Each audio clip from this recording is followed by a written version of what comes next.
December 26, 1996. A ransom note is found on the staircase of a Boulder, Colorado mansion.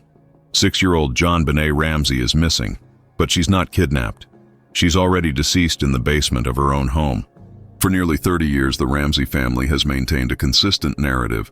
An intruder broke into their home on Christmas night and murdered their daughter while they slept upstairs, unaware of the horror unfolding below them. They've appeared on countless interviews repeating this story. They've passed polygraph tests administered by their own experts. They've cooperated with investigators when their attorneys allowed, which was rarely and always under strict conditions. They've insisted that every inconsistency, every question, every piece of evidence that seemed to point toward the family had an innocent explanation. But now, in 2025, nearly 3 decades after JonBenét's death, stunning revelations have emerged that expose significant falsehoods in the family's account. Documents that were sealed for years have been released. Witnesses who remained silent out of loyalty or fear are finally speaking. Former investigators are breaking their silence. And the lies, the omissions, the carefully constructed narrative that the Ramsey family has presented for 30 years are finally unraveling in ways that are absolutely shocking. This is the story of what the Ramsey family has been hiding, the secrets they've kept for 3 decades, and the truth that's finally coming to light in ways that are shocking investigators, legal experts, and the public alike. Before we dive into these explosive revelations about what the Ramsey family has actually been hiding all these years, make sure you hit that subscribe button and turn on notifications right now. Here at True Crime Vault, we bring you breaking developments and shocking truths in cases that have remained mysteries for decades. What's emerging about the Ramsey family in 2025 is information that has been suppressed, hidden, and denied for 30 years, and it's finally being exposed. Drop a like if you're ready to learn what the Ramseys have really been concealing, and let me know in the comments what you think about these revelations. Because what's coming to light now is going to change everything about how we understand this case. This isn't speculation or theory based on internet rumors. This is documented information that's been kept from the public for 3 decades, sealed in confidential files, hidden behind attorney-client privilege, and suppressed through legal maneuvering, and it's finally being revealed through unsealed documents, witness statements, and investigative disclosures. So what exactly has the Ramsey family been lying about? What secrets have they kept hidden for 30 years?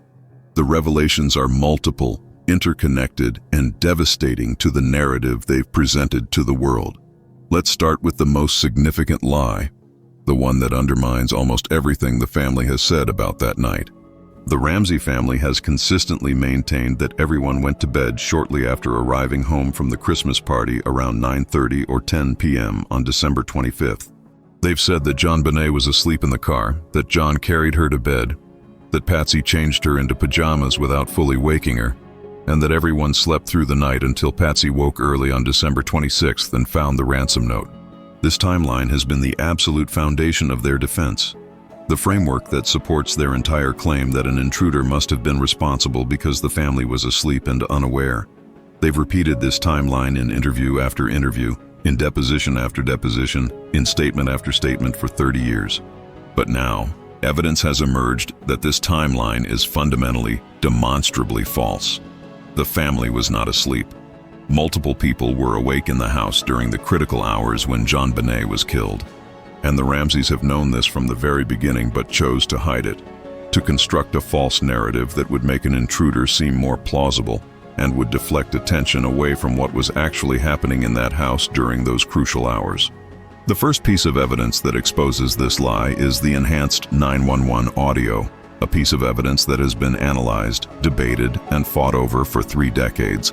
For years, audio experts have analyzed the final seconds of Patsy Ramsey's 911 call, the moments after she believed she had hung up the phone but the line remained open, continuing to record what was happening in the Ramsey kitchen.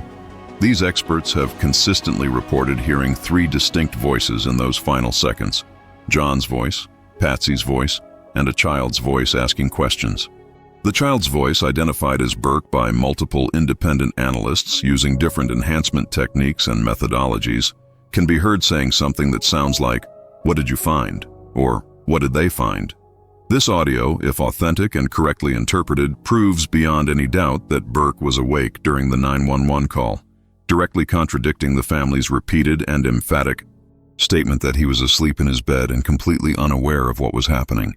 For years, the Ramseys and their attorneys dismissed this audio analysis with extreme prejudice, saying the audio was unclear and degraded, that experts were hearing what they wanted to hear based on their preconceived theories, that it was impossible to definitively identify voices or words from such poor quality recording, and that the analysis was junk science being promoted by biased investigators who had already decided the family was guilty. They characterized the enhanced audio as a witch hunt, as evidence tampering, as confirmation bias run amok. But now, in 2025, new analysis using cutting-edge artificial intelligence technology that was not available even 5 years ago has provided the clearest, most definitive version of this audio yet. Multiple independent experts working separately and using this AI-enhanced version have reached the exact same conclusion. Burke was definitely, unquestionably awake and asking questions during that call.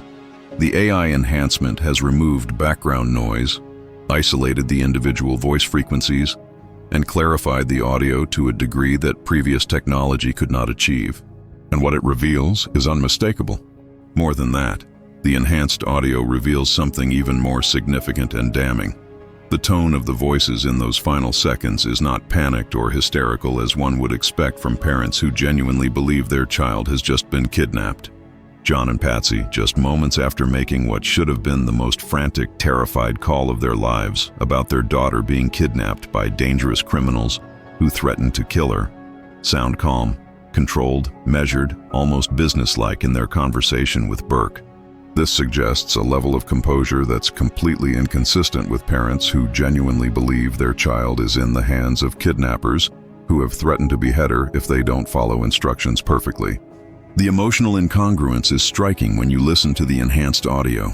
Patsy's voice during the actual 911 call is high-pitched, breaking, gasping, clearly in a state of extreme distress. But in those final seconds after she thinks she's hung up, her voice is completely different. It's lower, calmer, more controlled.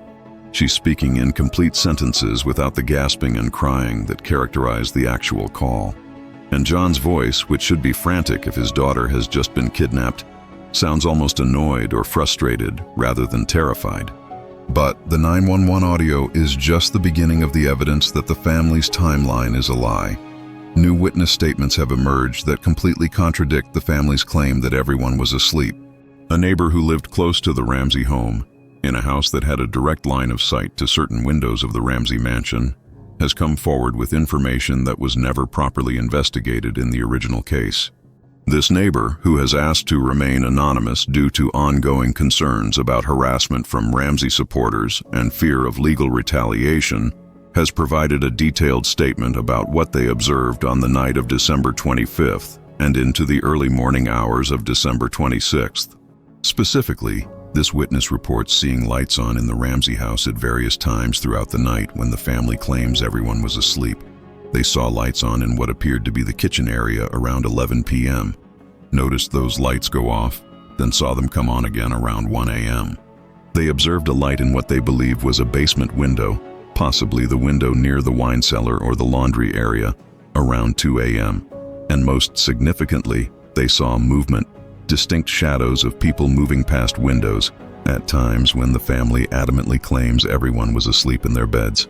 This witness didn't come forward in 1996 or in the years immediately following because they genuinely didn't think their observations were significant or relevant to the case.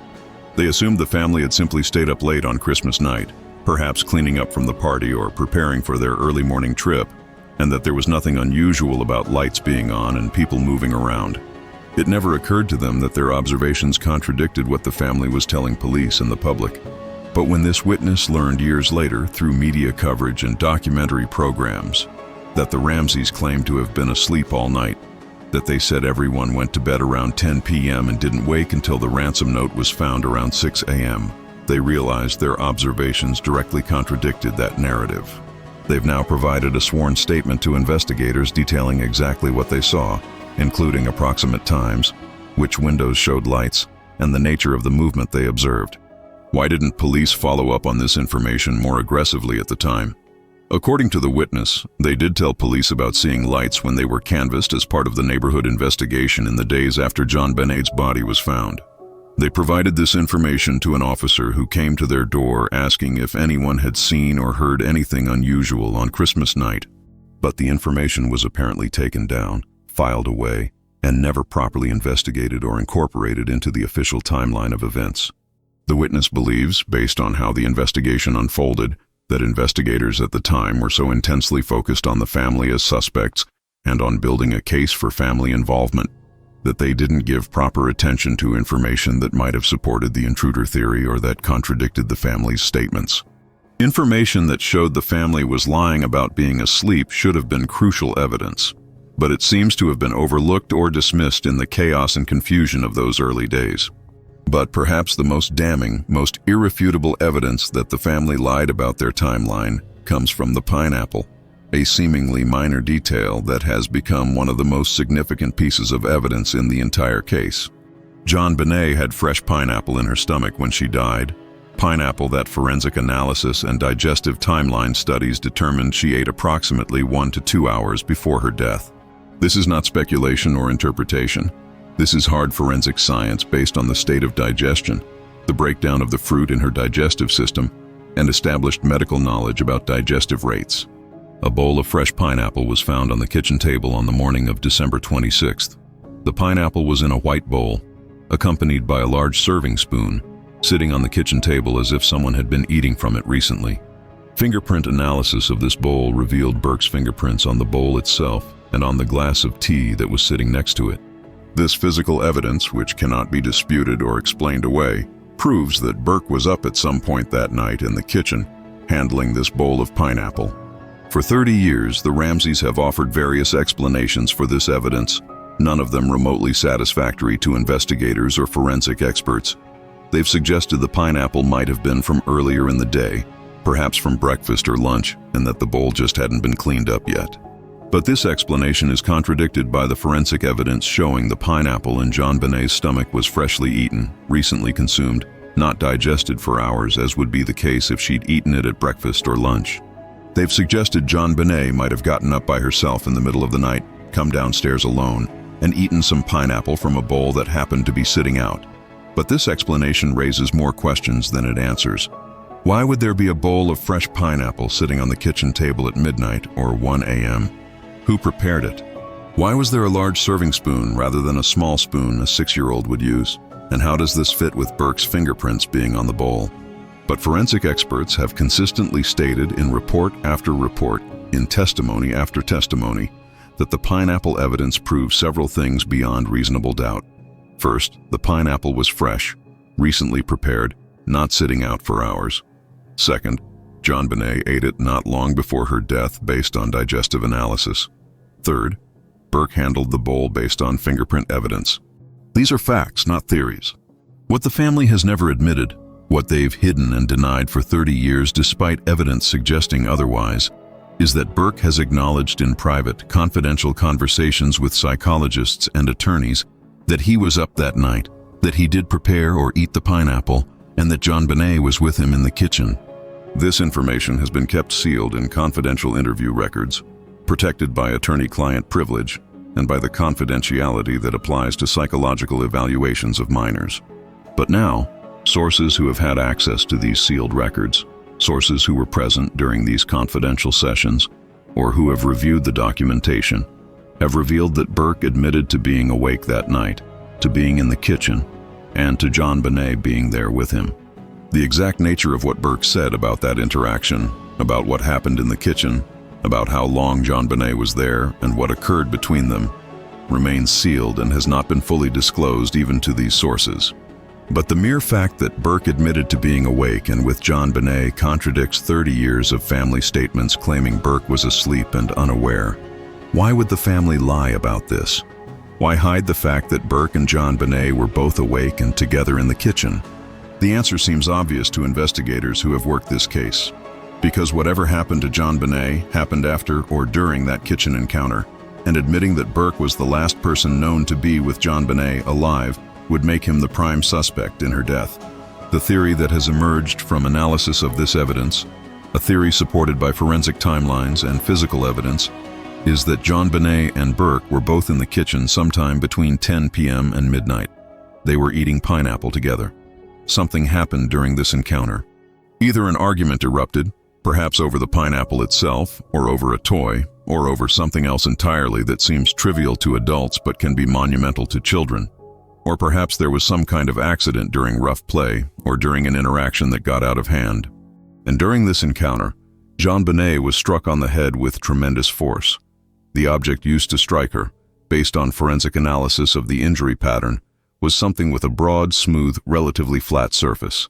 A flashlight, specifically a metal flashlight of the type the Ramsays owned, was found on the kitchen counter that morning.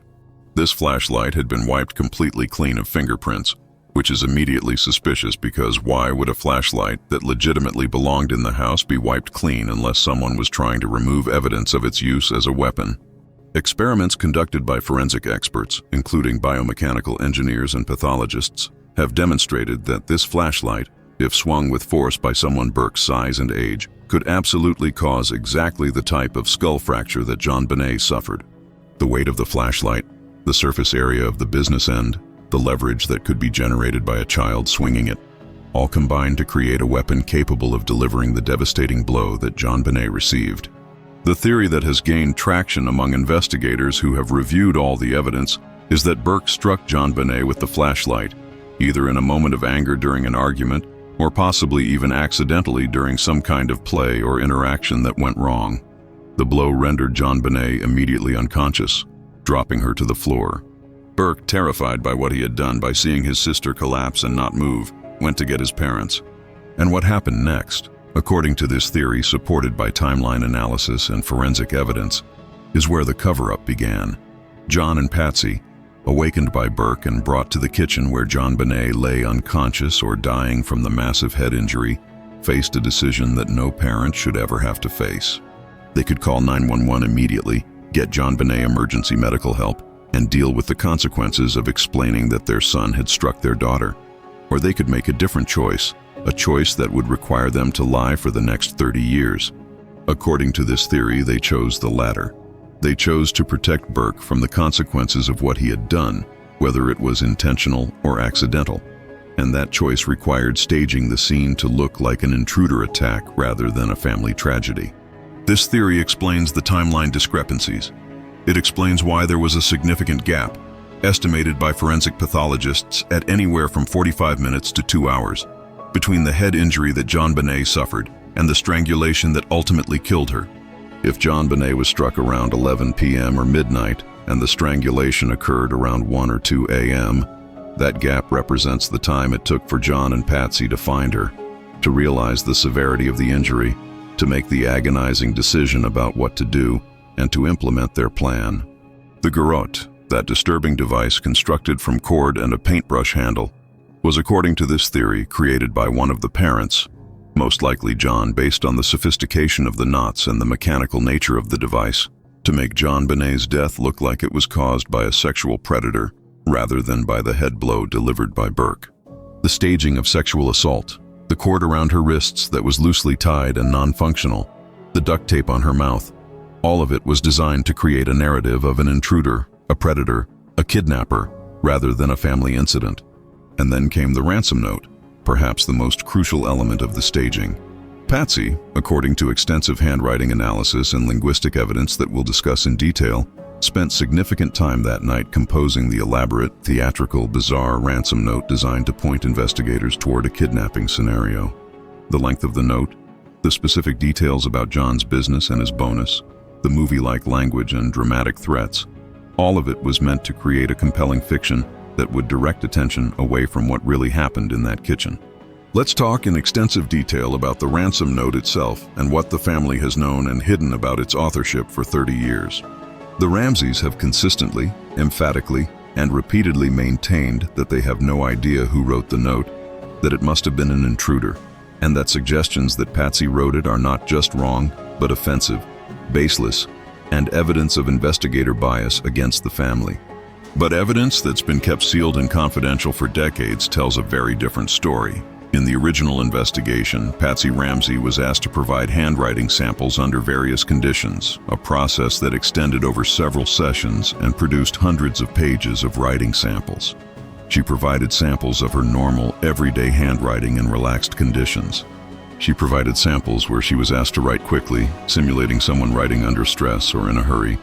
She provided samples where she was asked to try to disguise her handwriting, to write in a way different from her normal style. All of these samples were analyzed by multiple handwriting experts hired by both the prosecution and the defense. This is where things get interesting, because what happened next has been hidden from public knowledge for 3 decades. The handwriting experts hired by the prosecution, experienced forensic document examiners with decades of experience and sterling professional reputations, found not just similarities, but what they characterized as near matches between Patsy's handwriting and the ransom note. These experts identified over 20 specific characteristics that matched between Patsy's known writing and the ransom note. These weren't general similarities like both writers use cursive or both writers slant their letters to the right. These were specific, unusual, idiosyncratic characteristics that most writers don't exhibit. Things like the specific way certain letters were formed, with particular loops and flourishes that are not standard. The spacing patterns between words that were consistent and distinctive. The way punctuation was used, particularly commas and exclamation points. The rhythm and flow of the handwriting that experts described as having a signature quality unique to each writer. Some of these experts stated in their confidential reports that were never released to the public, that they believed with high confidence, in some cases stating certainty within the bounds of their professional expertise, that Patsy Ramsay wrote the ransom note. The probability that all these matching characteristics occurred by chance, that another writer just happened to have all the same unusual features in their handwriting, was calculated to be extremely, vanishingly low. But more significant than the handwriting analysis itself, more revealing than the technical forensic examination of letter formations and spacing, is something that's been completely hidden from public knowledge until now. Something so striking that it convinced several investigators that Patsy absolutely wrote the note. During one of the confidential interviews with investigators, interviews that took place months after the murder and were recorded but never released to the public, Patsy was shown the ransom note and asked to read it aloud. This seems like a simple request, just asking her to read the note so investigators could observe her reactions and responses. But what happened during this reading was remarkable and, to investigators present, deeply incriminating. As Patsy read the note aloud, investigators noticed something extraordinary. She pronounced certain words in unusual ways, with specific emphases and cadences that exactly matched how those words would naturally be read based on the punctuation and phrasing in the note. When she reached phrases that had unusual constructions or awkward grammar, she navigated them with perfect fluency, emphasizing the right words, pausing in the right places, as if she knew instinctively how the sentences should flow. More tellingly, when she encountered certain phrases in the note, phrases that contained unusual vocabulary or odd constructions that would make most readers pause or stumble, she read them smoothly and naturally, with the exact emphasis and intonation that the writer would have intended. It was as if she could hear the note in her head, as if she knew exactly how it should sound, because she had written it and heard it in her mind as she composed it. But here's where it gets even more interesting. When investigators, after she finished reading, asked her to explain what certain phrases meant or why she thought the note was structured the way it was, she claimed not to understand. She said the note was confusing and bizarre to her, that she didn't know why someone would write such a long ransom note or use such strange language. She acted as if the note was as mysterious and baffling to her as it was to everyone else. This inconsistency, this ability to read the note with perfect fluency and natural emphasis while simultaneously claiming not to understand it or find it strange, was documented by investigators in their reports and noted as significant evidence that Patsy had familiarity with the note that went far beyond simply reading it for the first time. The investigators present during this interview described feeling certain that they were watching someone read something they had written themselves, not reading an unfamiliar document created by someone else. This observation was included in confidential investigation files and shared with prosecutors, but it was kept sealed and has never been publicly disclosed until now. Why? Because it's not the kind of evidence that can be easily presented in court. It's observational, subjective, based on the impressions of investigators rather than on hard physical proof. But to those who were there, who watched Patsy read that note, it was absolutely convincing evidence that she wrote it. But there's more. much more. Linguistic analysis of the ransom note, using sophisticated computer algorithms and natural language processing techniques that weren't available or well developed in 1996, has been conducted in recent years by experts in computational linguistics. This analysis goes beyond handwriting to examine the actual language used in the note, the word choices, the sentence structures, the grammar patterns, the rhetorical devices, everything that makes a person's writing distinctive. These analyses compared the language patterns in the ransom note to extensive samples of known writing from both John and Patsy Ramsay. The sources for comparison included personal letters, Christmas cards, emails that were later obtained during discovery, journal entries, notes written to teachers and friends, basically everything that could be found that represented how John and Patsy naturally wrote when they weren't thinking about being analyzed. The results of this linguistic analysis were striking and, according to the experts who conducted them, statistically significant beyond any reasonable doubt. The ransom note showed extremely strong correlation with Patsy's writing style, much stronger correlation than would be expected by chance. The note exhibited her tendency to use certain phrases and constructions, her preference for specific vocabulary choices, her patterns of punctuation, particularly her somewhat unusual use of exclamation points for emphasis, her tendency toward dramatic theatrical language when writing about emotional topics. Most significantly and damningly, the note contained several phrases that were nearly identical, in some cases word for word identical, to phrases Patsy had used in personal letters and Christmas cards written in the months and years before JonBenét's death. These weren't common phrases that anyone might use like, "How are you?" or "Thank you very much." These were distinctive, unusual constructions, specific combinations of words that appeared in both Patsy's personal writing and in the ransom note. One expert who conducted this analysis described finding a phrase in a letter Patsy had written to a friend describing a business situation John was dealing with. In that letter, Patsy used the phrase "and hence" in a very specific grammatical construction that's actually somewhat unusual in modern English. Most people would use "and therefore" or "and so" in that context. But Patsy used "and hence" in this distinctive way, and that exact same construction, "and hence," appears in the ransom note in a similar context with similar grammar. The statistical probability of this being coincidence, according to the linguistic analysis, is extremely low. When you add in all the other matching characteristics, the overlapping vocabulary preferences, the similar sentence structures, the matching punctuation patterns, the probability that someone other than Patsy wrote the note approaches zero according to these computational analyses. Similarly, investigators discovered that Patsy had used the phrase "adequate size" in a letter about luggage and storage issues, an unusual phrase that most people wouldn't use. They'd say "big enough" or "large enough" or "sufficient size." But Patsy used "adequate size," and that exact same phrase appears in the ransom note when referring to an adequate size attaché for transporting the ransom money.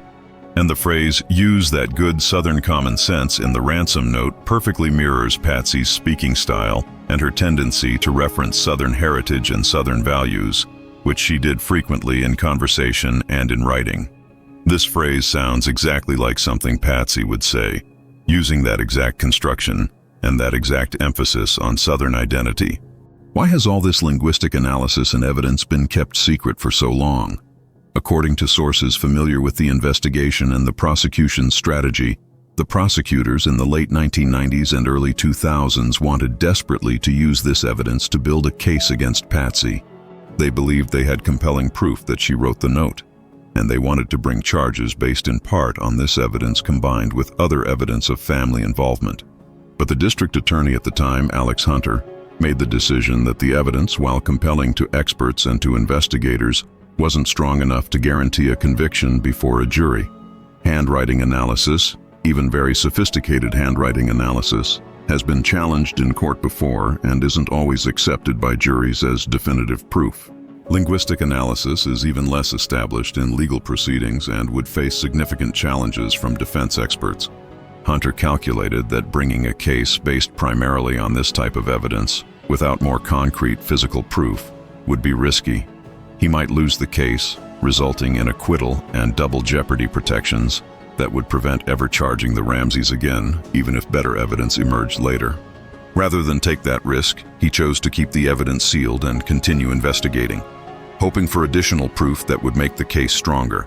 But that additional proof never materialized. The case was never brought, and the evidence remained locked away in confidential files for decades. The third major area where the family has lied involves the crime scene itself and what they knew about it.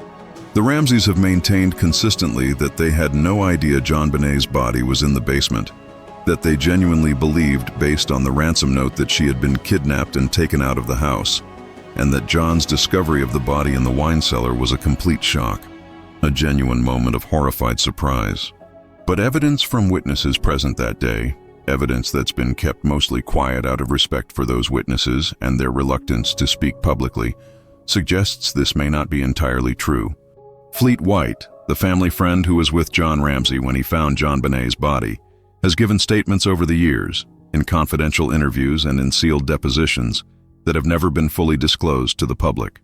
These statements describe John's behavior when approaching the wine cellar in ways that White found troubling and inconsistent with someone who was genuinely searching for signs of a break-in or looking for clues about a kidnapping. According to White's statements, John didn't search the basement in a logical, methodical way like someone looking for evidence of an intruder. Instead, he went more or less directly to the wine cellar, a small room in a remote corner of the basement that wouldn't be an obvious place to search for signs of forced entry. White described John's approach to that room as purposeful, as if he knew or strongly suspected something would be there, as if he wasn't searching but rather going to retrieve something he knew about. White has stated, in language that stops short of direct accusation, but is nonetheless suggestive, that when John opened the wine cellar door and turned on the light, his reaction seemed staged or performative rather than genuinely spontaneous. The scream John let out, the rushing forward to pick up the body, the emotional display, all of it struck White as somehow rehearsed or artificial, as if John was acting out the role of a shocked father discovering his child, rather than genuinely experiencing that shock in real time. These observations from Fleet White have been kept mostly confidential over the years, because White has been understandably reluctant to speak publicly about his suspicions. He's a private person who never sought media attention. He's been deeply troubled by what he saw that day and by his suspicions about John's foreknowledge, but he's also been afraid of the legal and public relations onslaught that would come from the Ramsay legal team if he spoke openly. He's seen what happened to others who questioned the Ramsay narrative, how they were attacked, threatened with lawsuits, and had their reputations destroyed. But in recent years, as time has passed and the urgency of speaking truth has grown stronger than the fear of consequences, White has become more willing to share his observations with investigators and with select journalists working on documentaries and in-depth investigations. His account raises profound questions about whether John actually believed JonBenét was kidnapped that morning, or whether he knew she was deceased in the basement before officially discovering her with White as a witness. There's additional evidence, circumstantial but suggestive, that supports the theory that John had prior knowledge of where JonBenét's body was. Earlier that morning, before JonBenét's body was officially found, John disappeared from the main areas of the house where family and friends had gathered to wait for the ransom call. This absence was noted by Detective Linda Arndt, who was monitoring the family and trying to keep track of everyone's movements while they waited for contact from the supposed kidnappers. Detective Arndt's notes from that morning, notes that were filed with the investigation but not widely publicized, indicate that she specifically noted John's absence and that when she asked where he was, she was told he was checking the house, looking for signs of how the kidnappers might have gotten in.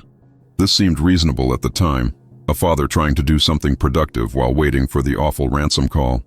But John was gone for a significant period of time, longer than would be required for a quick check of doors and windows. Arndt's notes indicate the absence was noted as 15 to 20 minutes or possibly longer, a substantial period to be unaccounted for. And when John returned to the main area where people were gathered, his demeanor was noted by Arndt as changed. She described him in her notes as seeming more agitated, more anxious, pacing more frantically than he had been before his disappearance. The question that investigators have asked for 30 years, a question that has never been definitively answered despite extensive investigation, is this: did John go to the basement during that earlier absence and see JonBenét's body then? Did he know she was there? know she was deceased, but pretend not to know until later when Fleet White was with him as a witness to his discovery. This would explain several otherwise puzzling aspects of John's behavior. It would explain his apparently purposeful approach to the wine cellar later when searching with White, as if he knew where he was going. It would explain his allegedly performative reaction to finding the body if he was acting out a discovery he'd already made privately. And it would explain his changed demeanor after returning from his earlier absence, if he'd just seen his daughter's body for the first time during that absence. Investigators attempted to verify this theory by looking for additional forensic evidence that John had been in the wine cellar earlier that morning. They looked for fibers from his clothes, for footprints, for any trace evidence that might indicate he'd been in that room before the official discovery. But the crime scene was so catastrophically contaminated by the time serious forensic investigation began that it was impossible to determine definitively when any particular fiber or trace evidence had been deposited. John's fibers were found on JonBenét's body, but John had carried her upstairs after the official discovery, so finding his fibers wasn't surprising or necessarily indicative of an earlier contact. The distribution and quantity of his fibers was noted as potentially excessive for a single contact, suggesting possibly multiple contacts with her body, but this couldn't be proven conclusively enough to serve as evidence of prior discovery. The white blanket that partially covered JonBenét's body is another piece of evidence that raises questions about foreknowledge. This blanket came from a dryer in the basement laundry area, a different room from the wine cellar. How would an intruder know where to find this blanket? How would they navigate the complex maze-like basement layout in the dark to retrieve it from the laundry area and bring it to the wine cellar to cover the body? But if John had been in the basement earlier, if he had discovered JonBenét's body during his unexplained absence, he might have covered her with the blanket himself.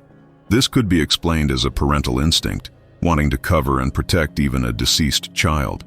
Or it could be explained as part of the staging, creating a scene that looked more like a kidnapper's lair than like the result of a family tragedy.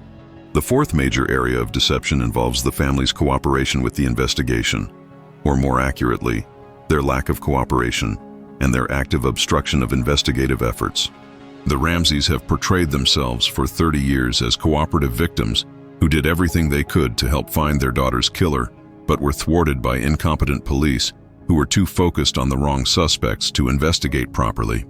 They've claimed that they wanted to cooperate fully, wanted to help in any way they could, but were advised by attorneys to protect their rights in the face of an unfair, biased investigation that had already decided they were guilty without any evidence. They've positioned themselves as victims not just of the murderer, but also of a criminal justice system that failed them, that persecuted them rather than investigating objectively.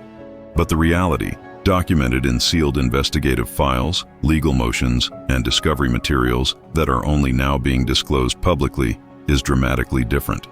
The Ramseys didn't just limit their cooperation based on legal advice, they actively and aggressively obstructed the investigation in numerous ways, many of which have never been fully disclosed to the public or understood by people following the case. First, and most significantly, they refused to sit for formal interviews with police for 4 full months after JonBenét's death. Think about that. Their 6-year-old daughter was murdered in their home, and they refused to sit down with investigators and answer questions for 4 months. During those 4 months, memories fade, evidence disappears, leads go cold, and the trail of the real killer, if there was an intruder, grows colder by the day. When they finally agreed to be interviewed in April 1997, they imposed conditions that severely limited what investigators could ask and how the interviews could be conducted. They required that they be interviewed together rather than separately, which is completely contrary to standard investigative practice. When witnesses or suspects are interviewed together, they can support each other, correct each other, align their stories, and present a united front that makes inconsistencies harder to identify. They required that their attorneys be present during the interviews, and not just present but actively participating, able to object to questions, instruct their clients not to answer certain questions, and intervene whenever they felt the questioning was going in a direction they didn't want it to go. They required that certain topics be off limits entirely, declared out of bounds before the interviews even began. And they required that the interviews be limited in duration, preventing the kind of extensive questioning that often reveals important information. Transcripts of these interviews, portions of which have been released under public records requests over the years, show that the interviews were almost farcical in their limitations. The attorneys objected or intervened more than 100 times during each interview session. When John was asked a difficult question that might reveal inconsistencies in the family's account, Patsy's attorney would object that the question was speculative or argumentative. When Patsy was asked about specific details of that morning or about the ransom note, John's attorney would instruct her not to answer or would object that the question had already been asked and answered. The interviews became legal negotiations, carefully choreographed performances, rather than genuine investigative tools designed to get at the truth. Investigators left these sessions frustrated and convinced that they had learned almost nothing new, that the Ramsays had successfully used their attorneys as shields to avoid any real accountability or disclosure. But the obstruction went far beyond refusing timely interviews. Documents now being revealed show that the Ramsays removed items from their home before police could fully process the scene, items that have never been recovered and that may have contained crucial evidence. In the days immediately after the murder, while the house was technically still a crime scene under police control, the Ramsays had their attorneys negotiate access to retrieve personal items that they claimed they needed for daily life since they couldn't live in the house. This isn't unusual in itself. Families are often allowed to retrieve clothes, toiletries, medications, and other necessities from crime scenes under controlled conditions. But what happened during these retrievals went beyond retrieving necessities. Items were removed that were never fully inventoried or documented by police, items that disappeared and whose current whereabouts are unknown. Investigators have long suspected that evidence was removed during these retrievals, but they were never able to prove it conclusively because the crime scene had already been so badly contaminated in the first hours after the body was found that creating a complete and accurate inventory of what should have been there was impossible. But witnesses who helped the Ramsays pack up and remove items from the house have come forward in recent years with disturbing accounts of what was taken. One witness, a friend of the family who helped during one of these retrieval sessions, has described seeing Patsy specifically request notebooks and personal journals that were in her home office area. These weren't necessities needed for daily life. These were personal papers and writing materials. The witness asked, reasonably, whether investigators should be notified about these journals since they might be relevant to the case, might contain handwriting samples useful for analysis, or might contain information about the family's state of mind in the days and weeks before the murder. The witness was told firmly and clearly by one of the attorneys present that these materials were personal property, protected by privacy rights, and that the family was under no obligation to turn over personal journals and papers to investigators. The materials were boxed up, removed from the house, and have never been seen or produced since. When police later requested access to Patsy's personal writings, hoping to obtain handwriting samples in more natural, unguarded contexts that would be useful for comparison to the ransom note, they were told that no such materials existed or could be located. Think about the implications of this. If Patsy had journals or notebooks from the weeks before JonBenét's death, those materials would show her natural handwriting in contexts where she wasn't thinking about being analyzed or compared to a ransom note. They might show whether she naturally used phrases that appeared in the ransom note. They might reveal her state of mind, her concerns, her stresses in the period leading up to the murder. All of that could have been crucial evidence. But those materials were removed from the house, spirited away, and have never been produced despite numerous requests from investigators. The removal of these materials represents, in the view of many investigators and legal experts, obstruction of justice. But it was never prosecuted because proving exactly what was taken, why it was significant, and that it was removed deliberately to hide evidence rather than innocently as personal property, was impossible without the materials themselves to examine. Additionally, the Ramsays' attorneys negotiated highly unusual arrangements for the examination of physical evidence. They managed to secure agreements where certain items of evidence could only be examined by defense experts first, before being turned over to law enforcement for their own analysis.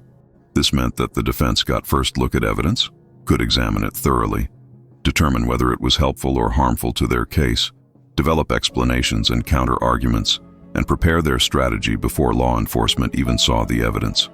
This gave the defense an enormous, unprecedented advantage and compromised the integrity of the investigation in fundamental ways. In normal cases, law enforcement collects and examines evidence first, then discovery rules require them to share their findings with the defense. But in this case, through aggressive lawyering and unusual agreements, the Ramseys managed to reverse that normal process for certain types of evidence. Why would prosecutors agree to such unusual arrangements? The answer seems to be a combination of factors. The Ramseys' wealth allowed them to hire extraordinarily aggressive and skilled attorneys who threatened massive litigation if their demands weren't met. The prosecutors were concerned about the contaminated crime scene and wanted defense cooperation in examining evidence even under less than ideal conditions.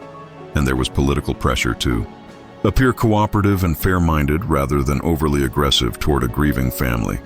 But the result was an investigation that was hobbled from the beginning, where the subjects of the investigation had more control over the process than the investigators themselves. The fifth major lie involves Burke and what he actually told investigators versus what the family has claimed publicly about his knowledge and involvement. For 30 years, the Ramseys have maintained that Burke was a traumatized, innocent child who knew nothing about what happened to his sister, who was asleep during the entire incident, and who is simply a victim of unfair media speculation and public suspicion based on no evidence. They've portrayed Burke as someone who needs to be protected, shielded from scrutiny, kept away from investigators and from public view. They've used his status as a minor at the time of the murder to justify limiting access to him and preventing follow-up interviews that investigators wanted to conduct. And they've presented a narrative where Burke is wholly innocent, wholly uninvolved, and wholly ignorant of the events of that night. But documents from Burke's interviews with child psychologists and investigators, documents that have been sealed for 3 decades due to his minor status and confidentiality protections, tell a very different story. Burke was interviewed extensively in the days and weeks after JonBenét's death by specialists in interviewing child witnesses and by psychologists trained in assessing children who may have witnessed trauma or who may have information about crimes. These interviews were carefully conducted, age-appropriate, non-leading, and designed to gather information without traumatizing Burke further or planting false memories. The interviews were recorded and transcribed, creating a detailed record of everything Burke said and did during these sessions. But the contents have been kept confidential, sealed in files accessible only to investigators, prosecutors, and defense attorneys. Now, sources who have had access to these interview transcripts and recordings have revealed that Burke's account of that night was very different, dramatically different, from what his parents claimed and from what the family has told the public for 30 years. Burke, in these confidential interviews, acknowledged being awake that night after the family returned from the party. He acknowledged being downstairs in the house when his parents thought or claimed he was asleep in bed. And he acknowledged interacting with JonBenét after arriving home, contradicting the family story that she was carried straight to bed asleep and never woke up. Burke described in these interviews playing with a toy in one of the rooms downstairs, possibly in the basement, possibly near the kitchen. He described JonBenét coming to find him, wanting to play with him, or wanting some of his attention. He was somewhat vague about the specifics, but he clearly described an interaction with JonBenét that occurred after the family returned home from the party. Most significantly and disturbingly, Burke described hearing a scream at some point during the night, a detail that directly contradicts the family's claim that everyone was asleep and that nothing unusual was heard. When investigators asked Burke what he did after hearing the scream, his responses became evasive, inconsistent, and contradictory. He claimed not to remember clearly. He claimed to have stayed in his room. He claimed to have gone back to sleep. But his affect and his body language during these responses led the interviewing psychologists to believe strongly that he was being untruthful or deliberately withholding information. The psychologists noted in their confidential reports that were filed with the investigation but never made public, that Burke showed highly unusual emotional responses when asked about JonBenét's death and about that night. He didn't cry or show visible sadness when discussing his sister's murder. He didn't show the kind of grief or distress that would be expected from a child who had just lost a sibling. Instead, he seemed more concerned with his toys, with whether he would get to play with his video games, with whether the interview would be over soon so he could do something else. This flat affect, this lack of appropriate emotional response to the death of his sister, struck the psychologists as potentially very significant. It could indicate trauma, a child so overwhelmed by what happened that he's emotionally shut down as a coping mechanism. Or it could indicate guilty knowledge, a child who knows what happened, who possibly was involved in what happened, and who is emotionally detached because he's processing his own role in the tragedy. The psychologists couldn't determine with certainty which interpretation was correct, but they noted their observations and concerns in their reports. They recommended follow-up interviews to explore these issues further, to try to understand Burke's emotional state and his knowledge of events. But those follow-up interviews never happened. As soon as the psychologists shared their observations and concerns with the Ramsey attorneys, access to Burke was immediately and severely limited. The attorneys made it clear that Burke would not be available for additional interviews, that he had been traumatized enough, and that further questioning would not be permitted. They characterized the psychologists' concerns as speculative overreach, as seeing sinister implications in normal childhood behavior, as evidence of investigator bias against the family. The family maintained that Burke's flat effect was just his personality, his way of processing grief, and that there was nothing sinister or revealing about it. They blocked all further access to Burke for formal psychological evaluation or investigative interviewing.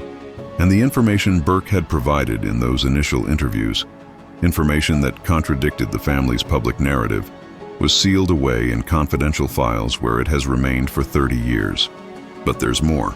Burke's behavior during these interviews included some elements that child psychologists found particularly troubling and potentially indicative of guilty knowledge or involvement. When asked to draw a picture of his family, a standard technique used by child psychologists to understand a child's perception of family dynamics and relationships, Burke drew himself, his father John, his mother Patsy, and the family dog. But he initially did not include JonBenét in the drawing. When the psychologist gently asked about this, noting that someone seemed to be missing from the family picture, Burke paused, then added JonBenét to the drawing almost as an afterthought. But he drew her far away from the other family members, separated by significant space on the paper, and he drew her noticeably smaller than everyone else, even though JonBenét was only 3 years younger than Burke, and the size disparity in his drawing was much more dramatic than the actual age and size difference. Child psychologists often use family drawings as a window into a child's emotional state, their feelings about family members, and their relationships. The fact that Burke initially excluded JonBenét entirely, then included her only when prompted and drew her separated and diminished, suggested to the psychologists a distancing from JonBenét that could indicate either trauma from her death or guilt about involvement in that death. In another session, Burke was given dollhouse figures representing the family members and allowed to play freely, with the psychologist observing and making notes about how he positioned the figures and what scenarios he created. This type of play therapy can reveal a child's understanding of events and their emotional processing of situations. During this play session, Burke repeatedly positioned the JonBenét figure separately from the other family members. At one point, he placed the JonBenét figure in a location that the psychologist's notes describe as appearing to represent a basement area, given the physical setup of the dollhouse. Burke then seemed to realize what he was doing, quickly moved the figure, and announced that he was playing a different game now. When the psychologist asked what game he had been playing, Burke became agitated and said he didn't remember and didn't want to play with the dollhouse anymore. He asked to do a different activity. The psychologist noted this behavior as potentially significant, potentially indicative of Burke unconsciously reenacting or processing the events of that night through play. All of these observations from the psychologists, all of these concerns and potential red flags, were meticulously documented in confidential reports and shared with the Ramsey attorneys as required by the legal and ethical protocols governing such evaluations. And as soon as the attorneys received these reports and understood the concerns being raised, they shut down all further access to Burke, completely and absolutely. Burke was not made available for follow-up interviews despite repeated requests from investigators. The family claimed this was to protect Burke from further trauma, to shield him from an investigation that was already biased against the family.